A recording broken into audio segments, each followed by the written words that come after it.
यहाँ हम लोग लूका 11 का 8 में आए हैं। 11 की जो हमने कहानी को पढ़ी कि एक मित्र है, अपने मित्र के पास जाता, कहता है कि मेरे पास एक मेरा रिश्तेदार आया है और मेरे पास उसके आगे रखने के लिए कुछ भी नहीं है, तो कृपया करके मुझे 3 रोटी दे दे। और वो कहता है भाई सॉरी यार, मैं नहीं उठ सकता क्योंकि ठंड का समय है और बच्चों के साथ में बिस्तर में नहीं आ सकता। लेकिन आगे जो हम लोग 8 को पढ़े लिखा है कि यदि उसका मित्र होने पर भी वो नहीं आता तो भी उसके लज्जा छोड़कर मांगने के कारण वो उसको देगा। यहाँ क्या चीज है? लज्जा, एक शर्म आ गई, यार मैं इससे मांग नहीं जाऊंगा तो अजीब सी बात हो गई, यार मैंने इसको 1 बार बोला था, 2 बार बोला था, नहीं ये तो बात नहीं बनती। अभी जिस विषय को हमने पहले शुरू किया था कि परमेश्वर ने कहा कि उसी नगर में एक विधवा रहती थी और विधवा का सिस्टम क्या था। पहले परमेश्वर ने कहा था कि विधवाओं की सुधि लो। तो विधवाओं की सुधि का मतलब होता है कि विधवाओं को उतना सम्मान नहीं दिया जाता था, इतने अधिकार उनके पास नहीं थे। उस गाँव में एक विधवा थी, एक न्यायी था और वो न्यायी के पास जा करके बात करती कि मुझे मुद्दे से बचा, मुझे मुद्दे से बचा, बार बार जाती थी। यीशु मसीह ने इसी विषय को रखा। उसने कहा कि नित्य प्रार्थना करना और साहस नहीं छोड़ना चाहिए, नित्य मांगते रहना चाहिए। अब दूसरी उदाहरण वो यहाँ हमको दिया है कि यदि उसका मित्र होने के कारण तो भी बाहर नहीं आ रहा और उसकी इच्छा के अंदर जो चाहिए वो नहीं दे रहा है, तो भी मांगने वाले ने अपनी लज्जा छोड़ दी। यार प्लीज दे दे, आज यार प्लीज यार, 1 बार आ, 2 बार आ जा। तो ये देना नहीं चाह रहा, लेकिन अब ये मजबूर कैसे हो गया यार, ये बार बार बोल रहा है। आप भिखारी को देख लीजिएगा, आप जो किन्नर होते हैं सड़कों के किनारे खड़े हुए, जब अगर वो आपकी गाड़ी के आगे खड़े हो गए हैं, जब तक आप नहीं देंगे वो लगे रहते हैं। अगर आपको मांगना सीखना है तो उन भिखारियों से सीखिएगा। बाबूजी दे दो ना, बाबूजी दे दो ना। आप आइसक्रीम खा रहे हैं, आप कुछ और खा रहे हैं, एक दिला दो ना। और आपने कई बार दिलाया होगा। वो क्या करते हैं? वो लज्जा छोड़ करके मांगना शुरू कर देते हैं। ये दुनियावी भिखारी है, पर उसके सामने हम कितने साहूकार क्यों ना, उसके आगे तो हम उसके पुत्र पुत्री हैं। लेकिन अगर उसने लिखा है कि अगर वो उसके कहे अनुसार मित्र होने के बाद भी अगर नहीं दे रहा है तो भी लज्जा छोड़कर मांगने के कारण वो उसको देगा। शर्म खत्म कर दीजिएगा। हालेलुया। अब संसार से नहीं मांग रहे, अब दुनिया के आगे शीश नहीं झुका रहे हैं, उनके आगे हाथ नहीं फैला रहे, क्योंकि आपकी खुदा ने आपको कहा मैंने तुझे देने वाला बनाया, मांगने वाला नहीं। मैंने तुझे पूछ नहीं परंतु सर ठहराया। तू बहुतेरी जाति को उधार देगा, स्वयं नहीं देगा। ये विषय अलग है। लेकिन यदि परमेश्वर के समीप है तो उससे हम हमेशा मांगते हैं, और ये है और रहेगा, वो कैसी भी प्रॉब्लम क्यों ना हो। सुनो, और अधर्मी न्यायाधीश की बात आती है। प्रभु ने कहा सुनो, ये अधर्मी न्याय क्या कहता है। उसने मन में सोचा यार, ना तो मैं परमेश्वर से डरता और ना ही मैं किसी मनुष्य की परवाह करता हूँ, तो भी ये विधवा बार तो भी ये, जैसे आपको प्रभु कह रहा प्रार्थना के विषय में, तो भी ये विधवा बार आकर के मुझे परेशान करती है। कहीं ऐसा ना हो अंत में आकर मेरे नाक में दम कर दे। अरे मैं एंजॉय कर रहा हूँ, आज बहुत अच्छा शाही पनीर बनाया, मैं उसको खाने जा रहा हूँ, इतने कुंडी खटखटा दी, मूड खराब कर दिया। हम कुछ एंजॉय कर रहे हैं, राजा लोग करते थे, मुजरा देख रहे हैं, नाच गाना कर रहे हैं, और उसने आकर के बार परेशान करती है। ना परमेश्वर से डरता, ना मनुष्य की किसी की परवाह करता है, तो भी ये विधवा बार आती है, मुझे परेशान करती है। कहीं ऐसा ना हो अंत में आकर मेरे नाक में दम कर दे। सोना नहीं है, हालेलुया, है ना? समझ पाए इस चीज को? तो भी तब फिर वो न्याय क्या कहता कि मैं इसके न्याय को झुकाऊंगा। तब यीशु मसीह ने सुनो, ये अधर्मी न्याय क्या कहता है। न्याय में फर्क है। एक जज है जो न्याय है, एक अधर्मी लोग होते हैं, अधर्मी है, और न्याय करने वाला प्रधान है। हम कई बार कहते हैं प्रधान सुनता नहीं है, प्रधान बड़े लोगों की सुनता है। हम वकील के पास जाएंगे, जिसके पास ज्यादा पैसा हो तो अच्छा वकील कर लेता है, सुप्रीम कोर्ट तक नहीं पहुंच पाएंगे। जिसके पास अच्छा वकील होगा उसकी सुनवाई होगी, हमें तो नहीं होता है। ईमानदार भी है, यहाँ होता है, लेकिन अधिकतर तो ऐसे ही पाया जाता ना। हालेलुया, ठीक है। तब क्या कहा परमेश्वर? सुनो, ये अधर्मी न्याय क्या कहता है। तो क्या परमेश्वर अपने चुने हुए का न्याय ना करेगा? तो क्या परमेश्वर अपने चुने हुओं का न्याय ना चुकाएगा जो रात दिन उसकी दुहाई देते रहते हैं? वही हम लोग रोमियो 8 का 32-33 में पढ़ते हैं, लिखा कि जिसने अपने इकलौते पुत्र को भी नहीं रख छोड़ा, उसने उसको हमारे लिए दे दिया, तो क्या वही छोटी छोटी चीजें ना देगा? ये मेरे लिए कठिन हो सकती है, ये प्रॉब्लम, ये बीमारी, ये कैंसर, ये प्लॉट लिया बना नहीं पा रहे, ये बच्चा सुधर नहीं रहा, ये दारू छूट नहीं रही है, हम तो नशा मुक्ति केंद्र में भी रख लिया तो भी नहीं छोड़ पा रहा है, हमने सब जतन कर लिए, बड़े बड़े डॉक्टरों के पास गए, उन्होंने हाथ खड़े कर दिए, अब संभव नहीं है। अगर संभव नहीं तो लिखा कि उनको हियाब रखना है, हियाब नहीं छोड़ना और निरंतर प्रार्थना करनी है। आमीन। फिर हम दूसरे विषय को देखते हैं, उत्पत्ति की पुस्तक। उत्पत्ति 32 अध्याय में ये कहानी हम लोग पढ़ रहे हैं, ठीक है ना।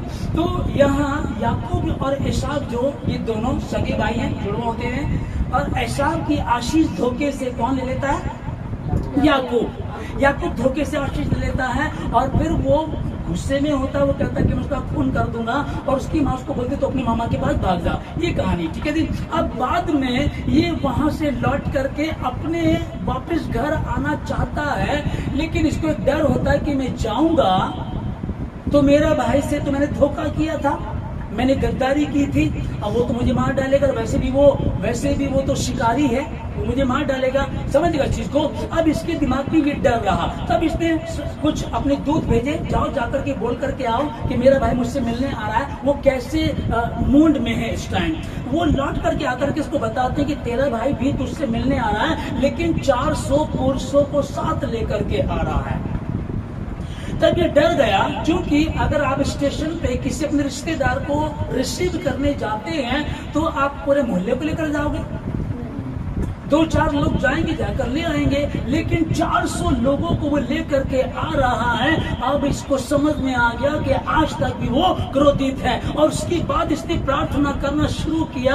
यह 32 का 9 में प्रार्थना शुरू किया, हे परमेश्वर, तूने तो मुझे कहा कि तू वापस लौट जा, मैं तुझे आशीष दूंगा। हे परमेश्वर, मेरे दादा अब्राहम के परमेश्वर, मेरे बाप इसहाक के परमेश्वर, तूने कहा मुझे किनको के समान बढ़ाऊंगा, मैं तुझे बरकत दूंगा, लेकिन मुझे लग रहा कि मेरा भाई आएगा और वो मुझे मार डालेगा, और उन मेरे लड़कों को मार डालेगा, उनकी माँ को भी मार डालेगा, अब मुझे तो खत्म कर देगा। लेकिन प्रभु तूने तो कहा है, ध्यान से समझिएगा, परमेश्वर ने कहा कि मैं तुझे बढ़ाऊंगा। परमेश्वर ने अब्राहम से कहा था तुझे आशीष दूंगा और तेरे वंश को भी मैं आशीष दूंगा, और याकूब को आशीष है। ये उसी बात को ये विनती कर रहा है, परमेश्वर तूने कहा कि मैं तेरे घराने को बचाऊंगा, मैं तुझे बढ़ाऊंगा, लेकिन मैं देख रहा हूं कि अब एसाव मेरा भाई आ रहा है और 400 पुरुषों को साथ लेकर आ रहा है। हालेलुया, ठीक है। अब इसने प्रार्थना करना शुरू किया, और इसके दिमाग में एक खूबसूरत बात आई, कहने लगा कि ठीक है,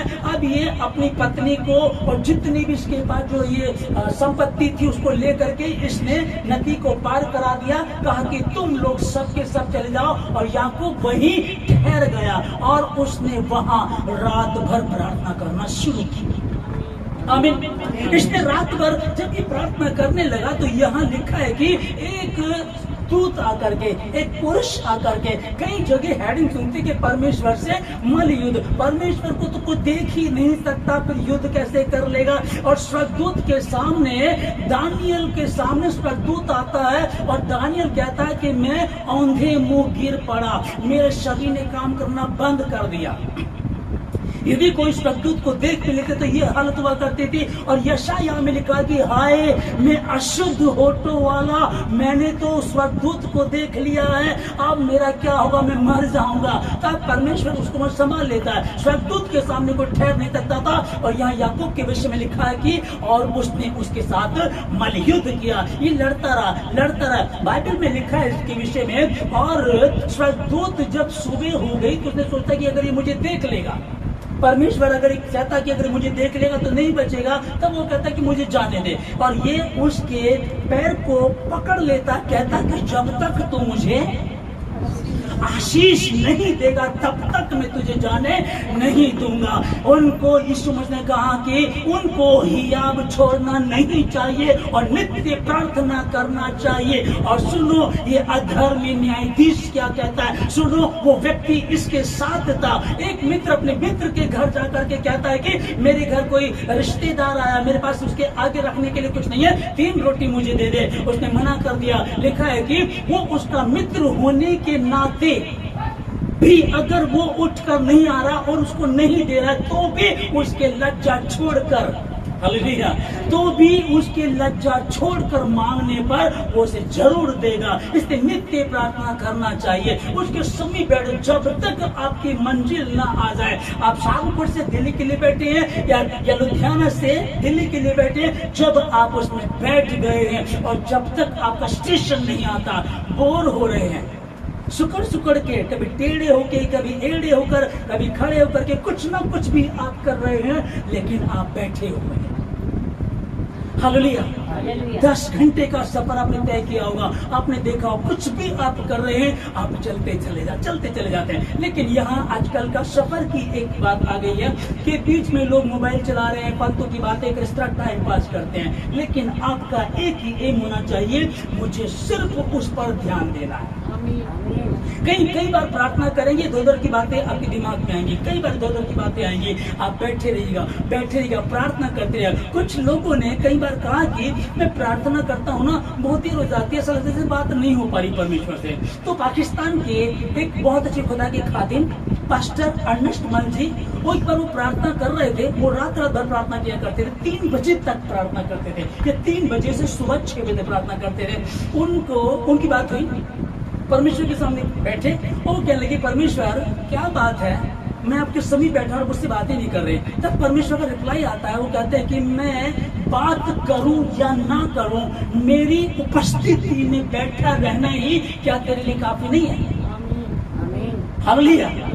बात करूं चाहे ना करूं, मेरी उपस्थिति में बैठे रहने क्या तेरे लिए काफी नहीं है? और यीशु मसीह ने क्या कहा, नित्य ही उनको लगातार प्रार्थना करना चाहिए, हियाब नहीं छोड़ना चाहिए, साहस नहीं छोड़ना चाहिए। और जमीन के ऊपर, आसमान के नीचे कोई दूसरा नाम नहीं दिया गया जिसके द्वारा हम उद्धार पा सके। दूसरा नाम दिया ही नहीं, जब दूसरा नाम है ही नहीं, जब कहीं हो ही नहीं सकता। और सब जगह, कितनी जगह गए, सियाणों पे गए, टोने किए, टोटके किए, कितनी जगह गए, कहीं भी आप लोगों की टेस्टमनी है। कई बार आपने बताया लाखों रुपया बर्बाद कर लिया, कहीं से कुछ नहीं हुआ, पर जिस दिन यीशु मसीह की शरण में आए, उस दिन मेरी प्रार्थना को सुन लिया। उसने पहली बार प्रार्थना को सुना, पहली बार वो मुफ्त में देता है, पहली बार वो मुफ्त में देता है, लेकिन उसके बाद आपको काम करना पड़ेगा। कई बार कुछ लोग बोलते हैं, अगर हम प्रार्थना नहीं करेंगे तो क्या प्रभु नहीं सुनेगा?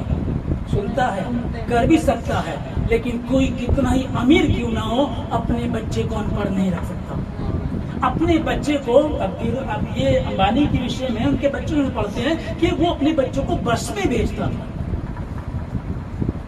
अब हिस्ट्री देख लीजिएगा कि वो अपने बच्चों को बस, जिनके पास इतनी गाड़ियां हैं करोड़ों रुपए की, अपने बच्चों को स्कूल कैसे बस से, ताकि ये सिस्टम को देख सके कि कैसे धक्के खाने पड़े, कैसे चलना पड़ता, वो भी इस तरह से सिखा रहे हैं। तो क्या वो खुदावन है ना? और फिर एक कहावत भी तो है कि जिसे मिले यूं वो करे को, तो जब यूं ही मिलने लगा तो वो करेगा नहीं, और अपाइज हो जाएगा।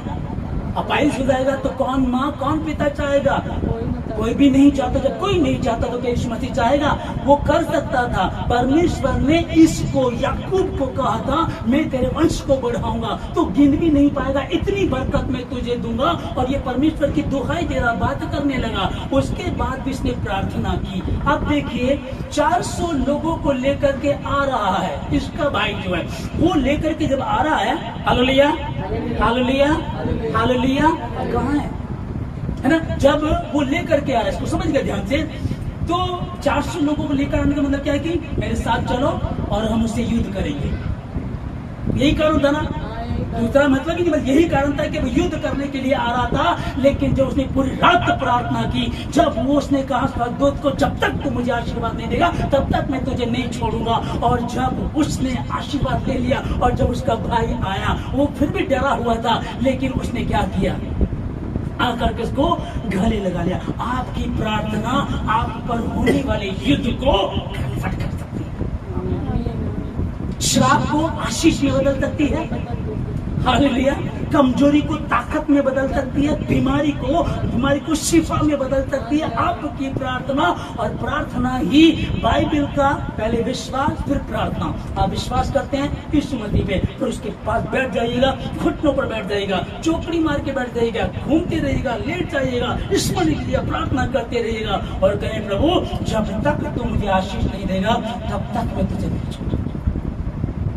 कई लोगों को कई बार मैंने आपको कहा कि देखो बाइबल बता रही है कि तू विश्वास कर तो तेरा घराना उद्धार पाएगा, लेकिन फिर पता चला कि मेरा तो भाई पिछले महीने मर गया, फिर पता चला मेरा भतीजा 15 दिन में फिर ऐसी मुसीबत आ गई। अब ये क्या चल रहा है? जब ये 400 लोगों को लेकर इसका कजन आ रहा था, सॉरी भाई आ रहा था, तो उसने क्या किया? परमेश्वर की दुहाई देना शुरू कर दिया। हालेलुया। दुहाई समझेगा, उसको वचन याद दिलाने शुरू कर दी, जबकि परमेश्वर को याद नहीं दिलाना, पर उसके वचन जिसने बात करना शुरू किया, प्रभु तूने कहा है, प्रभु तूने तो कहा है मैं तुझे बरकत दूंगा, तूने तो कहा तेरे वंश को बढ़ाऊंगा। तेरे वचन में हम लोग पढ़ते हैं प्रभु जी, पौलुस से वो लोग पूछने लगे महोदय उद्धार पाने के लिए हम क्या कर? उसने कहा यीशु मसीह पर विश्वास कर तो तेरा घराना उद्धार पाएगा। और इसी बात को हम देखते हैं, राहब वेश्या ने जब परमेश्वर पे विश्वास किया, आमीन, हालेलुया, तो लिखा है कि राहब वेश्या ने विश्वास किया। उसको जब यरीहो को नाश करने के लिए आए थे ये लोग, इन्होंने क्या कहा?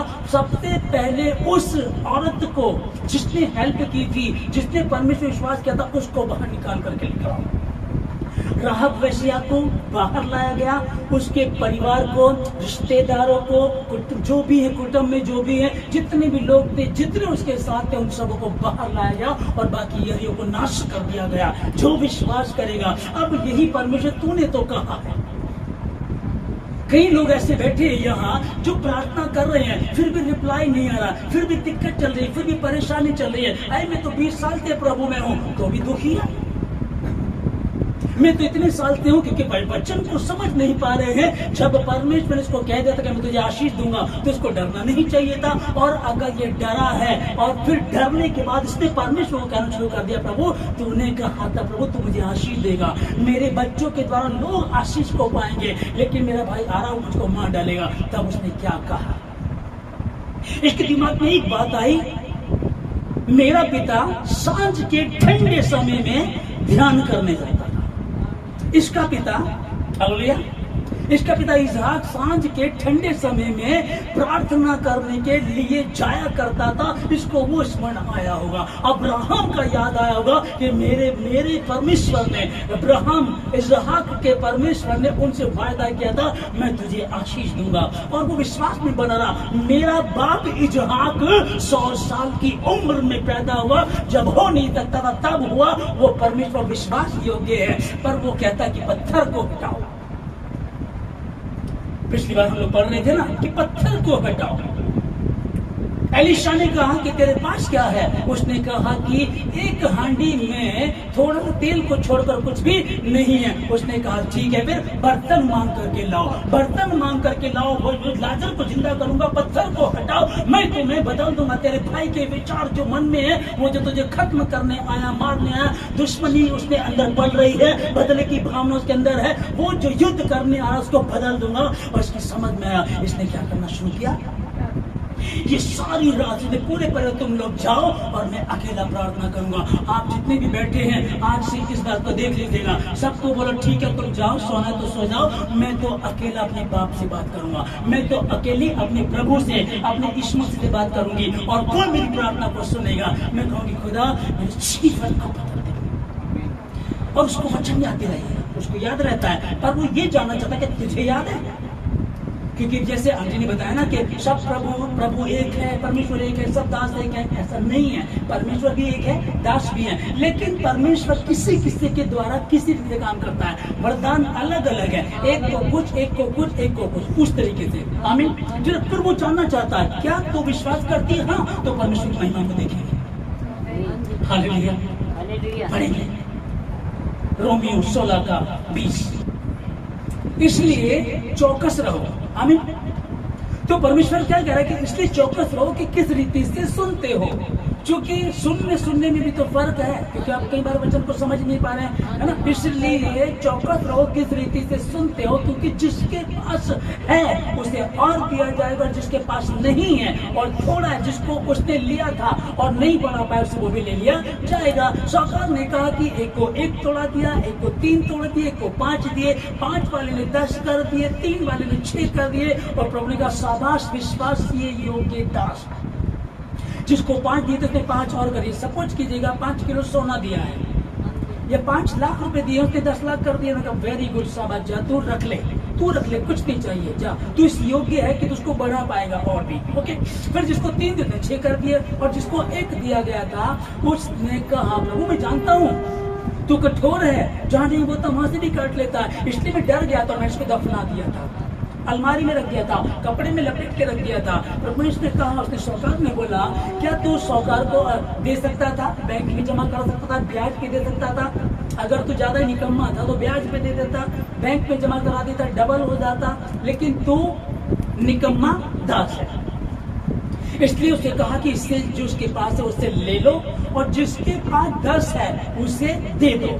पहले 5 के 10 कर दिए, फिर 1 दिया, 11 हो गए, उसे दे दो। एक कहने लगा प्रभु उसके पास तो है, जिसके पास है उसे और दिया जाएगा। कई बार आपकी प्रार्थना क्या होती है, अधिकतर लोगों की प्रार्थना प्रभु जिस हाल में रखे प्रभु का धन्यवाद, गरीबी में है प्रभु का धन्यवाद, फटे हाल है प्रभु का धन्यवाद, ठीक है ना। अगर ज्यादा नहीं पढ़ पाए प्रभु का धन्यवाद है, धन्यवाद करना है, लेकिन क्या वो गरीब रखना चाहता है, क्या वो फटे हाल में रखना चाहता है, क्या वो चाहता है कि तुम इसी तरह से दुर्दशा में पड़े हुए खत्म हो जाओ, वो ये चाहता है कि बिल्कुल नहीं चाहता। उसने कहा मैंने तुम्हें पूछ नहीं परंतु सर ठहराया है, तू बहुती भी जाति को देगा, उधार स्वयं ना लेगा, है ना। तू धन्य होगा बाहर जाते समय, धन्य होगा भीतर आते समय, तेरी पत्नी तेरे घर के भीतर फल पर दाखला तासी होगी, तेरे बच्चे तेरे मेज के चारों ओर जल पाए के पौधे के समान होंगे, और तू निश्चय अपनी कमाई को खा नहीं पाएगा। कभी किराए में जा रहा है, कभी डॉक्टरों पे जा रहा है, कभी ब्याज में जा रहा है। इसलिए ध्यान दो किस रीति से सुनते हो।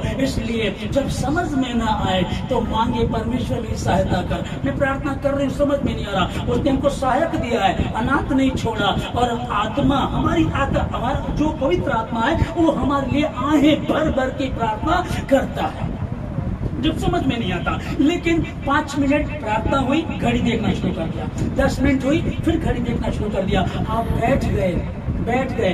मेरी कलीसिया में, सच में बता रहा हूँ, मेरी कलीसिया में रात पूरे दिन बाहर काम करते हैं, लोगों के घरों में काम करती हैं, और घर आकर के घर का खाना बनाना, रात को 11 बज गया, उसके 11 साढ़े 11 बजे प्रार्थना में बैठना, 1 बज गया, 1:30 बज गया, 2 बज गया, इस तरह से प्रार्थना करते हैं। और सुनने में आता है कि प्रार्थना करते करते नींद आ गई थी।